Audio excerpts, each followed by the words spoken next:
I'm Dr. Rakesh Ojha. I am the head of the Department of Hematology and Stem Cell Transplant at International Oncology.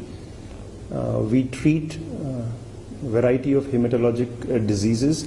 These include benign hematologic diseases, malignant hematologic diseases like leukemia, and we offer highly specialized stem cell transplant services to our patients.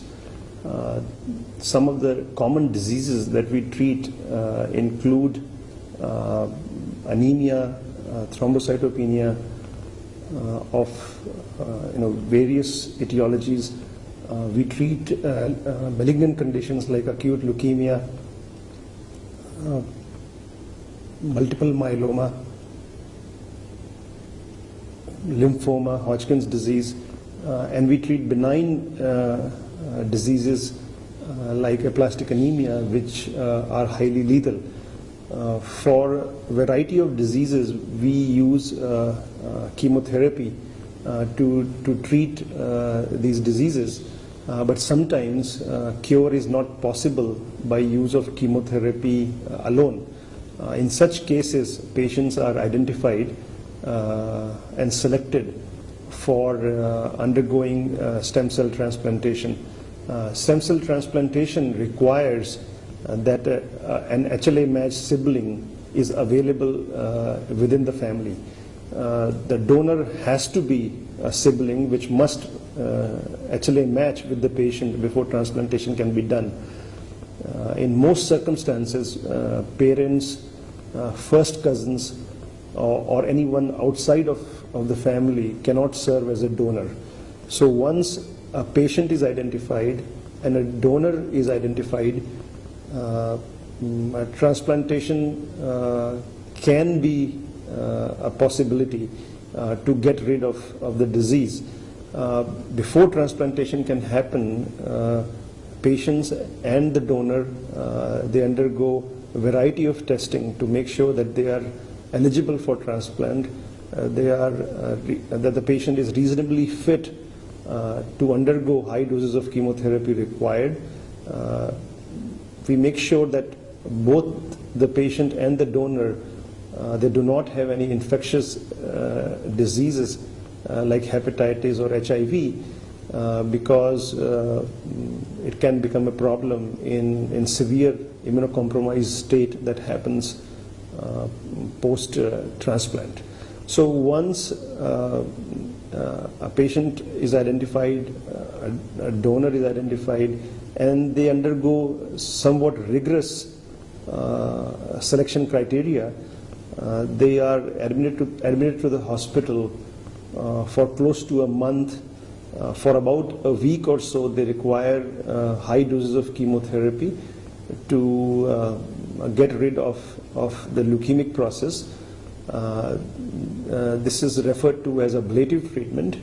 The dose that is given is fairly high, and that practically wipes out the bone marrow of the patient. In order to rescue the patient's bone marrow, we give them stem cells to the patient so that the bone marrow can recover. Now, the transplantation can be of autologous variety also, where we collect stem cells from the patient before they are admitted for transplantation. So that is referred to as autologous stem cell transplant. Allogenic stem cell transplant is basically transplant which is done when the donor is usually a sibling. In both cases, once a transplant is performed, it is required that the patient stays in the hospital for close to 3 to 4 weeks, because stem cells take close to 2 weeks to grow back. It takes about a week further for the blood elements to be formed by the bone marrow,